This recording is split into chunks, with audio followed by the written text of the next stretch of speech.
Welcome to Real Talk, Real Estate Discussions with Andrew Kirsh. In each episode, Andrew interviews industry leaders. We'll hear their real-time opinions on today's market, their background and unique career highlights, and guidance for newcomers into the industry. You can find this show at sklarkirsh.com and on YouTube, LinkedIn, Apple Podcasts, Spotify, Google Podcasts, and more. Now here's the host of Real Talk, Andrew Kirsh.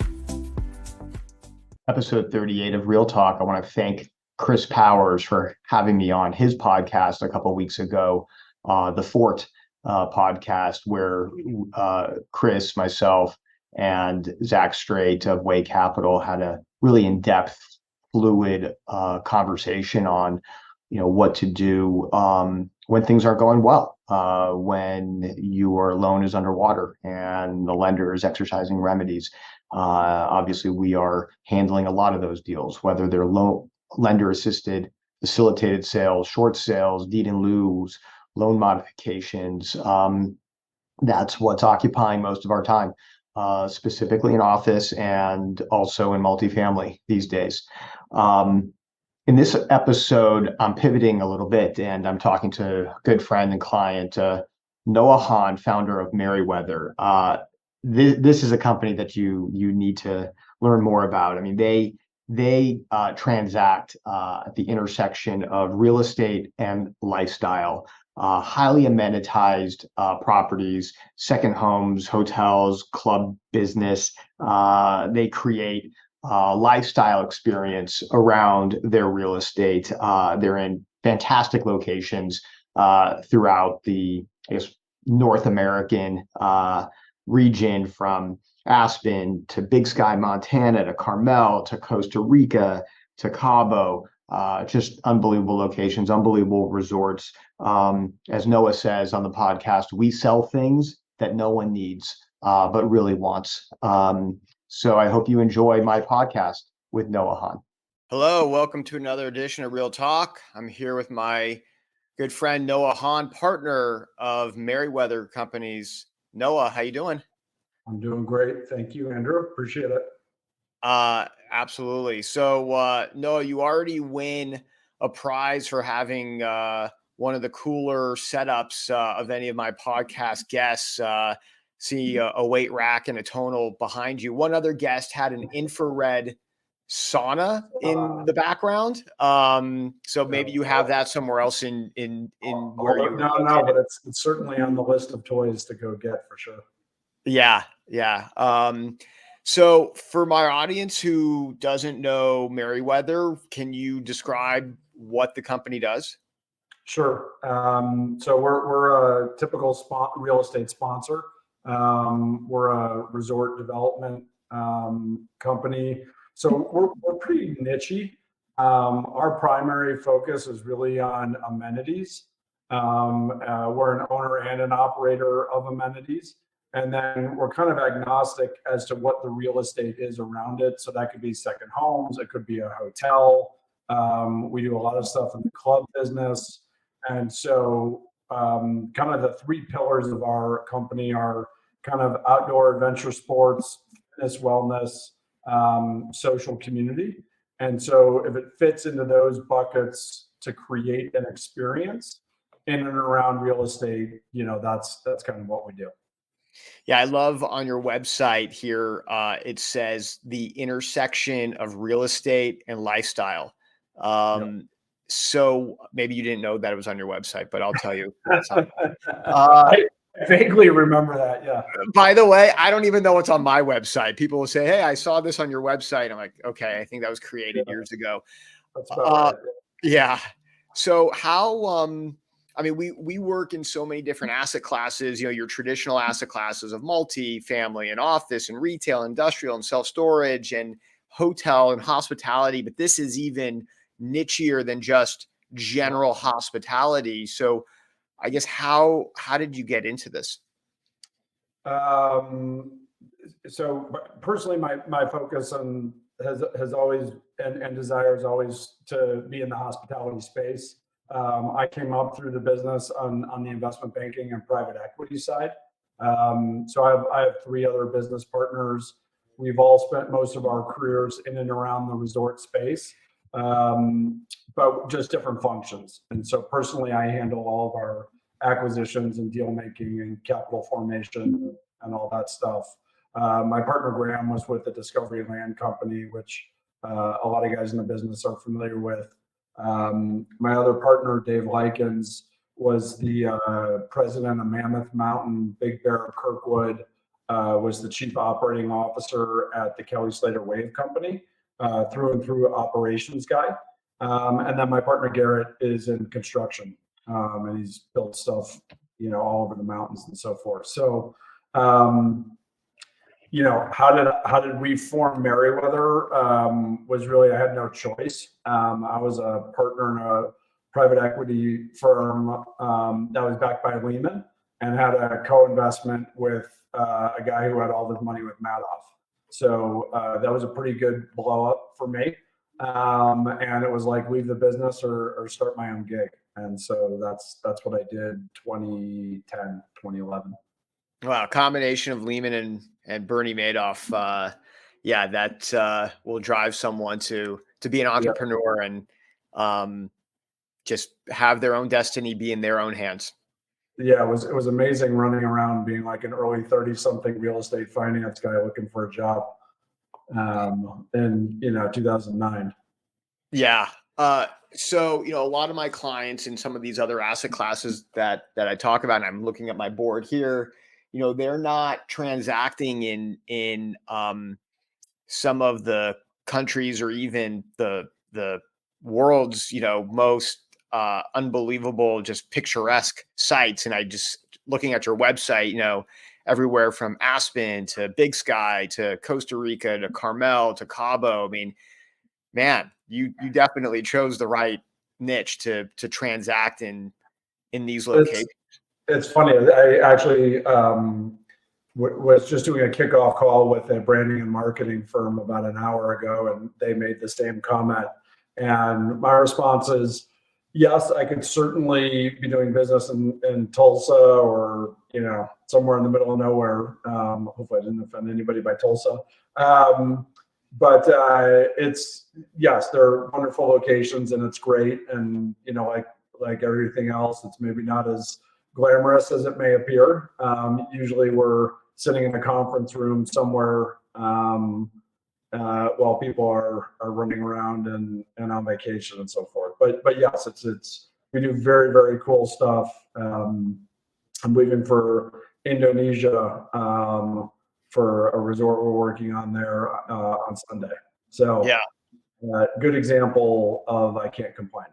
No, it's incredible. So if I can compare your business to a traditional hotel, hospitality, resort business where, our clients traditionally own the real estate, and they'll have a hotel management company manage the asset for them and, pay a pretty hefty management fee. But in the end, it's still more passive real estate, more active than owning, triple net real estate like an industrial building or an office building or even an apartment building. How involved are you on the operation side? I guess give more context of the structure as it relates to the real estate versus the operating business. Sure. Yeah, I mean, we're one of our kitschy phrases is we sell things that nobody needs, which is a second home. It's obviously a lifestyle choice. It's not the most rational economic choice. And so because of that, we feel like we need to control the experience if we're selling the experience. And so what I mean by that is we're a fully integrated operator and developer. Historically, we had done everything under the Meriwether name, but about a year and a half ago, 2 years ago now, we split our company into an OpCo and a PropCo for exactly what you're outlining. And so our typical deal, we're the real estate guys. We're a sponsor, so we co-invest and we go raise LP equity. and we promote that capital, and we own the asset. And they hire us as quote unquote the developer. And then secondarily, we are also the operator. And so from a deal structure perspective, we get paid market rate fees, the same as you would pay a developer gets a development fee, an operator gets 4% of revenue as an example. We get those same set of fees for performing both services. So if we wanted to take like a classic hotel example, you would say, okay, I'm buying a Marriott in Manhattan, and I'm going to renovate it, and I'm going to hire Marriott or someone else to manage it.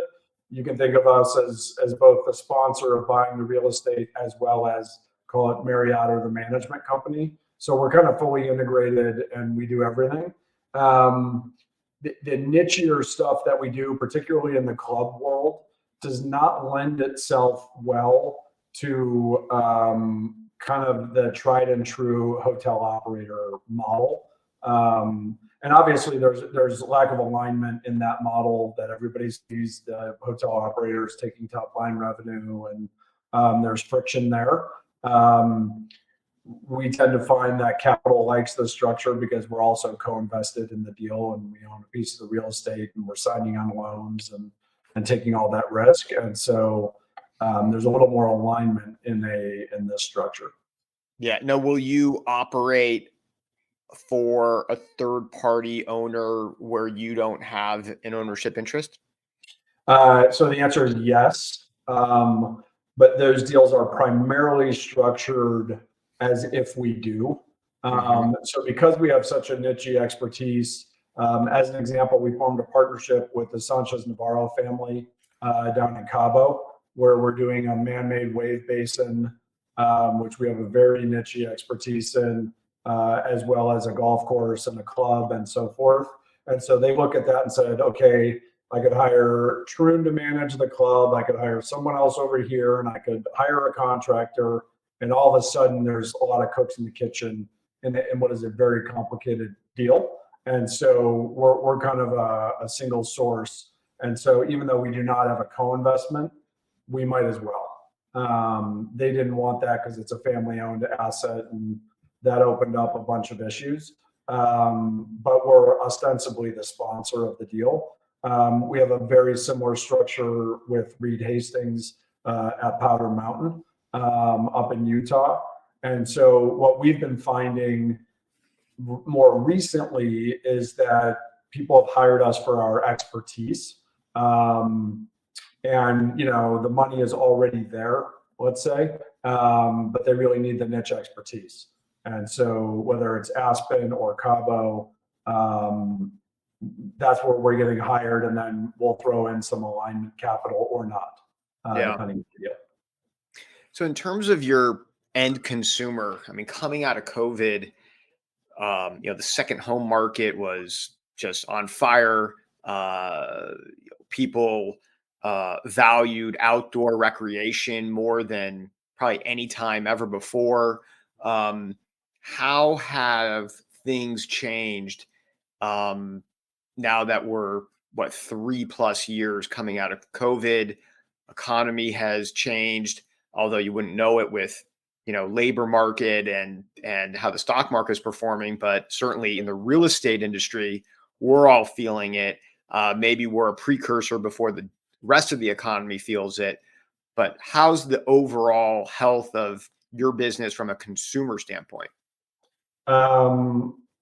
So from a consumer standpoint, I want to say surprisingly, but it's not all that surprising, I guess. It's in that it's still very healthy. There's, our industry talks about the COVID sugar high, is, a frequently used term. And we are coming off the COVID sugar high for sure. So that's number one. Number two, pre-COVID, our business was almost a 1-to-1 correlation with the economy. And for the first time in my career, that split where the economy was questionable and our business was doing extremely well. And that split continues to exist. I think it's a bit of it's a sad commentary on some of the geopolitical and political and other things going on in our world. But the reality is the rich are continuing to get richer. That concentration of wealth is happening. And as sad as I am about some of the things going on in our world, it is good for my business. So that's kind of the high level what's happening. So yes, it's slowed down, but Cabo, Palm Desert, Utah, the markets are still fairly strong. Most of it's cash buyers and people with money. The other pitch that I've been just started to try on is we are raising money for a couple of projects, and I actually genuinely believe this is I'm making the pitch that I'm now in the office business. And what I mean by that is we are convicted. It's not going to stay as bad as it is. People are going to go back to the office. But the 3 and 4 day, hey, I'm going to go into the office Monday to Wednesday, but I might drive out to the desert and work from my house out in the desert, or I'm going to drive up to the mountains and work from my condo, up in the mountains. It's become socially acceptable to sit in your golf shirt or your ski gear, and I'm on my Zoom call, and that's okay now. And I don't think that's changing. I think, with the epicenter of capital moving to Miami, and remote work, and you don't have to be in New York, and you don't have to be in the office. So this combination of this concentration of wealth with the flexibility of work means that I'm really bullish on our business. Certainly over the intermediate and long term. Well, I think the tagline of our of this episode is going to be Noah Hahn says the epicenter of what did you say? The epicenter of capital markets has moved to Miami. Certainly seems like it's heading that way. Right. At least not between Memorial Day and Labor Day, though. Correct. Correct. No, they're all going to be in Aspen with me. Yeah. Hence your Aspen club. But by the way, I'm serious. Like what we are seeing is, the hedge fund guy, the Wall Street guy, whoever who used to go to Aspen for 10 days, he's now saying, yeah, I'm going to go for the whole summer, right? I'm going to go June 15th to August 15th, and I'll fly back to New York if I have to.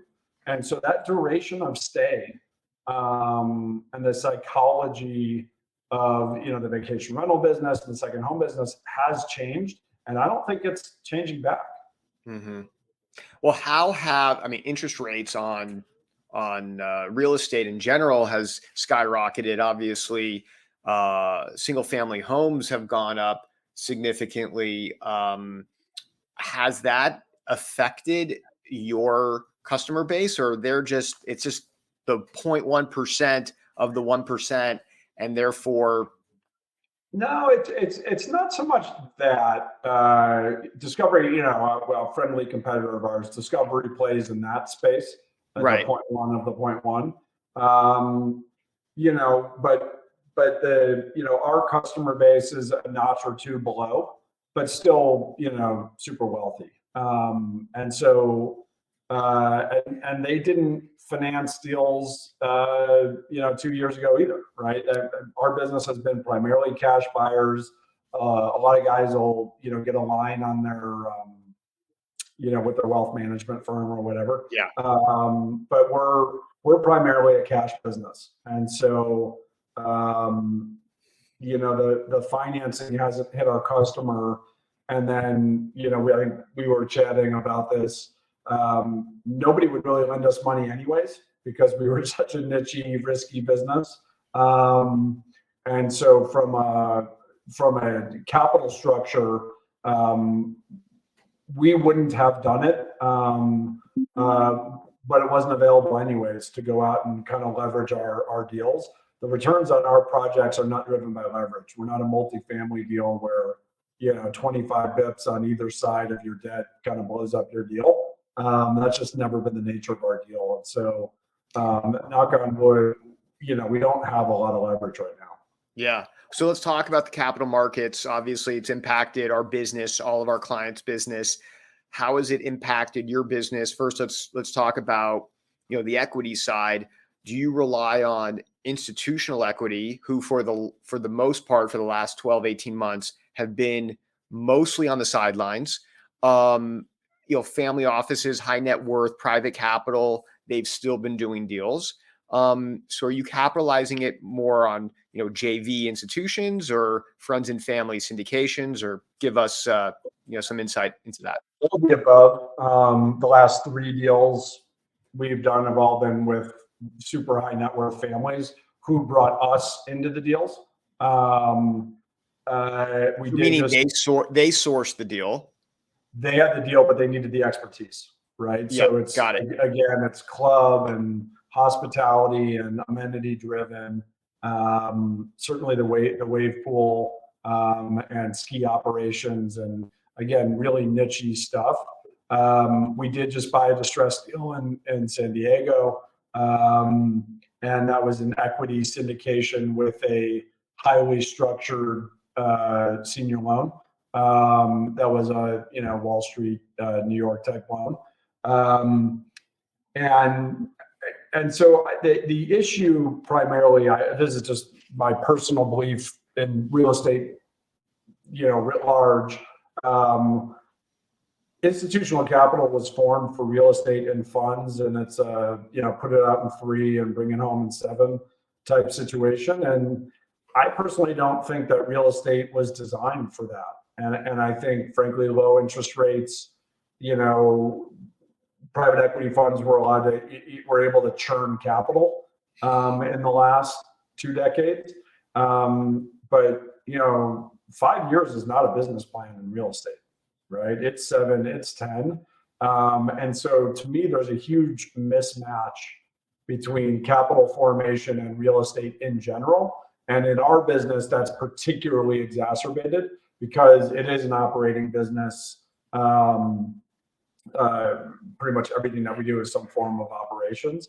And so, we have a deal out in the Coachella Valley that we think is it's still achieving a +20 IRR over a 12-year underwriting. We're a 4.5 equity multiple as an example, but it's a 12-year deal. Yeah, right? It's not. And the private equity, well, we want to see liquidity sooner, and it's like, well, maybe you don't want to be in the real estate business because so certainly our niche is exacerbated by time, but the returns, I think, for the relative risk are there.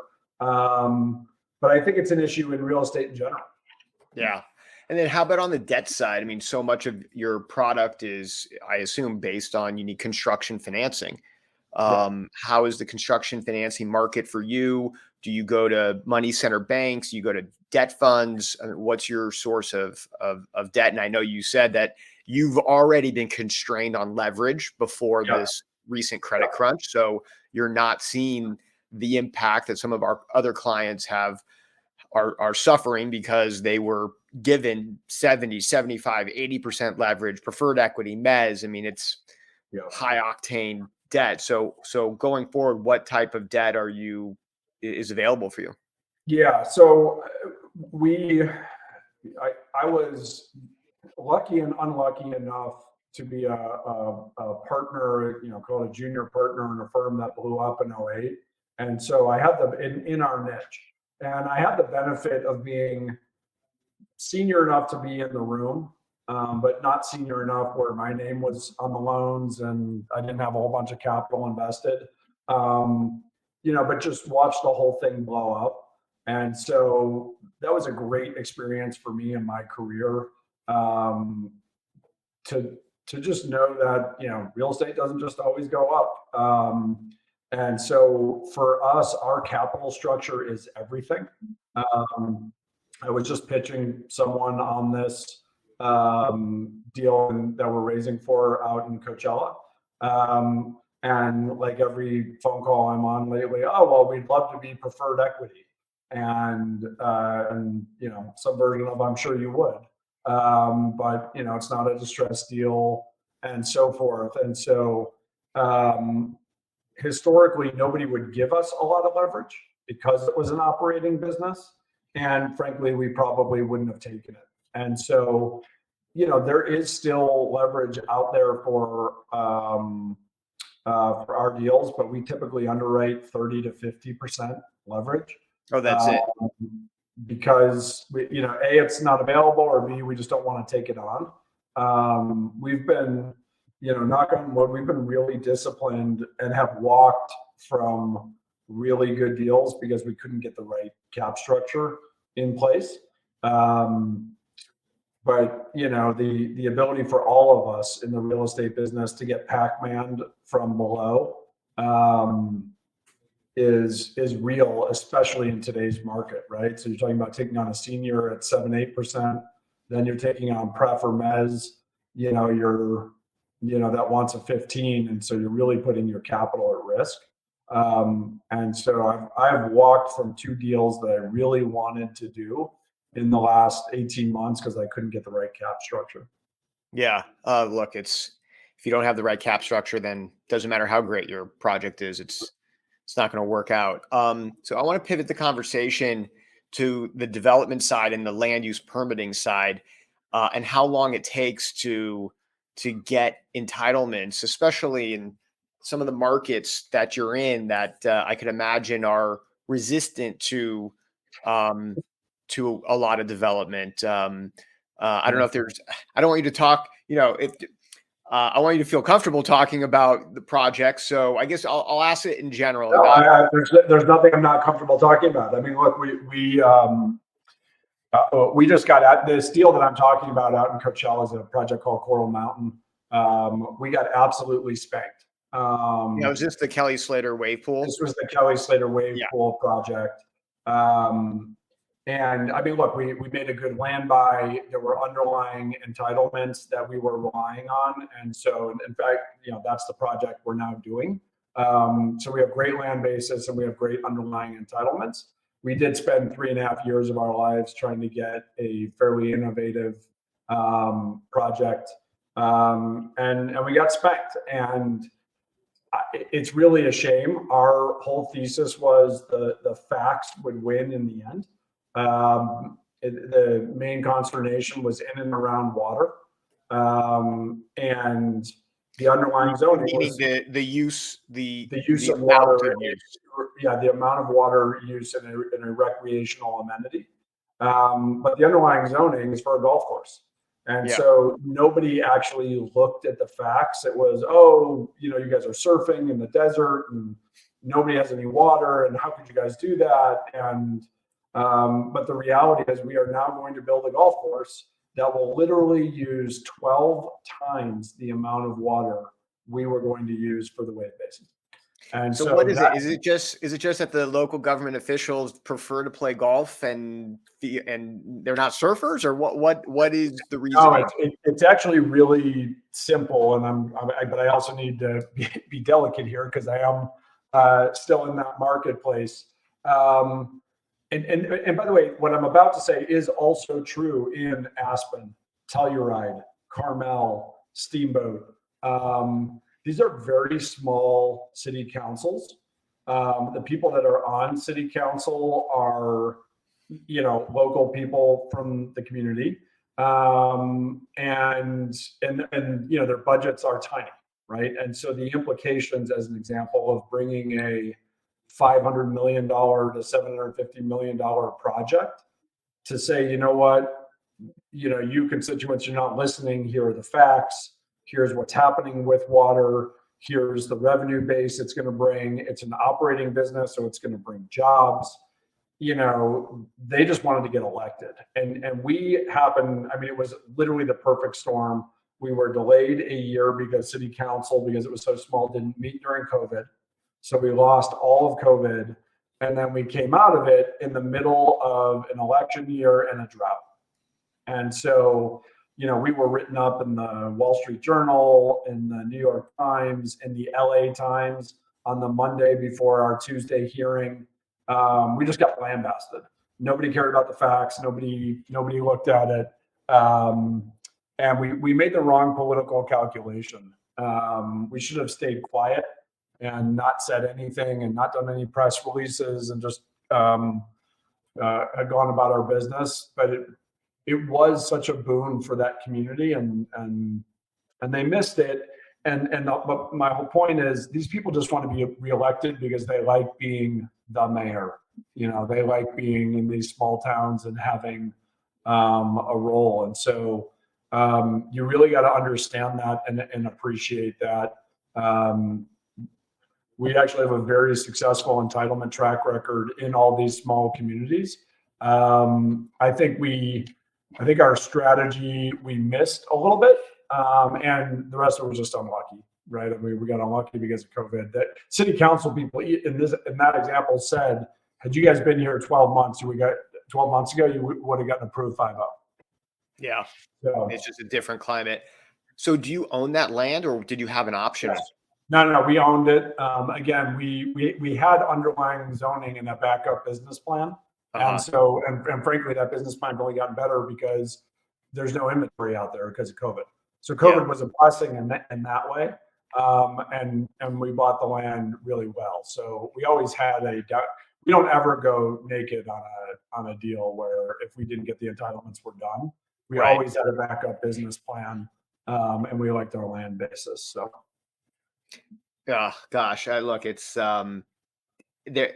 Any entitlement project now is challenging, and like you said, especially in these markets. So when you are pitched an idea, if it's coming from someone wanting your expertise, or you are looking at sites that could be great candidates for a lifestyle program, lifestyle real estate resort, how much diligence do you do on the front end of how likely your project will get passed through the local jurisdiction? Yeah. The vast majority of what we do, we've had 3, so we've done 15 projects, and we've had 3 really hard fought entitlement battles. One was in Telluride, this one in Coral Mountain, and one in Steamboat. So we generally, you're going to get, the people are going to come out of the woodworks no matter what you do. In this context, we generally only look at stuff that is, zoned. Like we will very rarely look to do a zone change, if ever. The other thing, a lot of what we have done were existing deals that ran into trouble. I would say that's been 80% of our portfolio versus, raw greenfield. And so like the zoning's already there, the entitlement's already there. That's not necessarily the challenge. Yeah. All right. Last set of questions before we do a lightning round, which is the world famous Real Talk lightning round. But obviously you talked about Cabo, and on your website there's I think a project in Costa Rica. How is it transacting internationally compared to domestically, whether it's from a capital market standpoint or zoning, entitlement, permitting standpoint? What differences have you experienced? Local partner, period, full stop. You have got to be connected with someone locally. So in both those places, we had a local partner. Our partner in Cabo today is the Sanchez de Barro family, which is Corona beer family, amongst a ton of other real estate development and so forth. So we would not do a deal internationally without a local partner who's got the political connections to get stuff done. Certainly, the other big lesson, which has been really interesting, is just ironically, architecture and construction. A lot of those markets, the local tradespeople only know how to build a certain way. Particularly both in Cabo and in Costa Rica, it's concrete, right? So you are building concrete and cinder block, and that is your design constraint. A really good example was the original people who built the Four Seasons in Costa Rica. Just, they got spanked pretty hard because they tried to take this Balinese architecture and materials that the local tradespeople didn't understand, and the cost overruns and the quality was a disaster. And so, those were kind of two of the really, really big lessons are that you really have to work and build locally, use materials that they understand, and then always have a local partner. You just have to. Yeah, no, makes sense. All right. You ready for a few lightning round questions? So quick answers to these questions and we'll get you out of here. Awesome. And, all right. Favorite summer location for a vacation for you? Summer or beach? Well, sure. Let's say. The answer is Costa Rica. That's my favorite place in the world. Okay. Lived there for a year. I like to surf, and that's my spot. Love it. And how about winter? So I guess. I recently had an experience. I got to go to Europe and ski, and it was radically different from the skiing in the U.S. And so that was in Zermatt. So I'm going to go ahead and say Zermatt. Yeah, my wife keeps threatening wanting to do that. I think I need to work a few more years. You should take her up on that threat. Yeah. All right. Untapped market that may be less known to the public, but you think in the next 5-10 years, this could be something special. Or maybe you don't want to say it because you want to transact there. These deals are so hard to transact that, me letting a cat out of the bag. I am there. There's an area of Costa Rica where I've spent all the development has gone on up in the north in the Guanacaste region, which is where the Four Seasons is and all that stuff. The Central Pacific of Costa Rica is massively untapped, and I think a dramatically better experience than the northern region. Is that in the Manuel Antonio area? That's exactly where it is. Manuel Antonio, Dominical, as you go a little bit south, I think is a really, really special place. So for my 30th birthday, that's now 18 years ago. So you know how old I am. I did a trip with my former girlfriend, so not wife, prior to meeting my wife. Ironically, it was like 1 month before I met my wife. I went to Costa Rica, and we were this was 2005 in Manuel Antonio. And that was a special place even back then. Do you remember the name of the hotel you stayed at? I would. Yeah, let me tell you, it's probably not somewhere that my wife and I would be staying in today. Yeah. Well, I would hope not. Hopefully you've grown. So I lived in Manuel Antonio for pretty much a year, and it's my favorite spot in the world. And I am back there usually once a year, but maybe every other year. Yeah. All right, in my conversations with you, I feel like you're, more into extreme sports than the average Joe. So, I don't know, give one example or something where you're like, you know what, that was a little too gnarly for me. That's actually not where I was expecting to go with that question. Surfing in the Marshall Islands, I went on a surf trip, but also looking at a project there with one of my business partners who's a very accomplished surfer. And it's a 32-hour trip to get there. And we landed, and it was massive, like really big.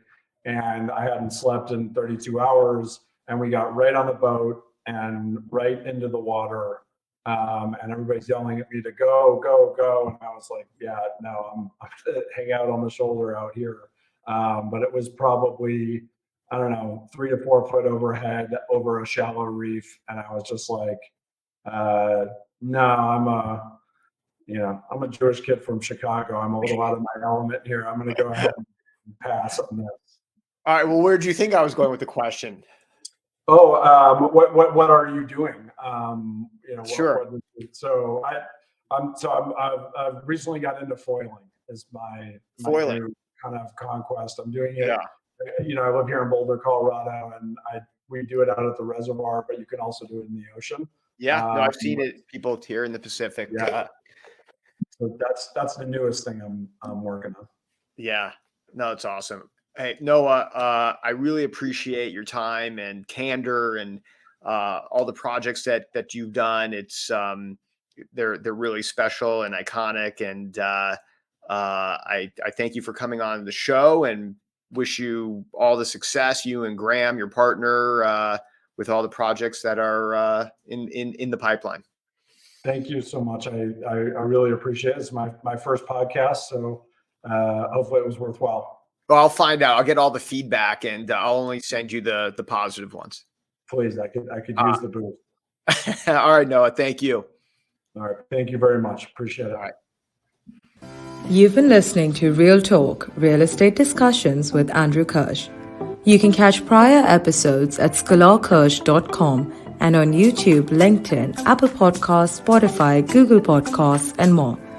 Thank you for your positive reviews, comments, and for sharing the show with others.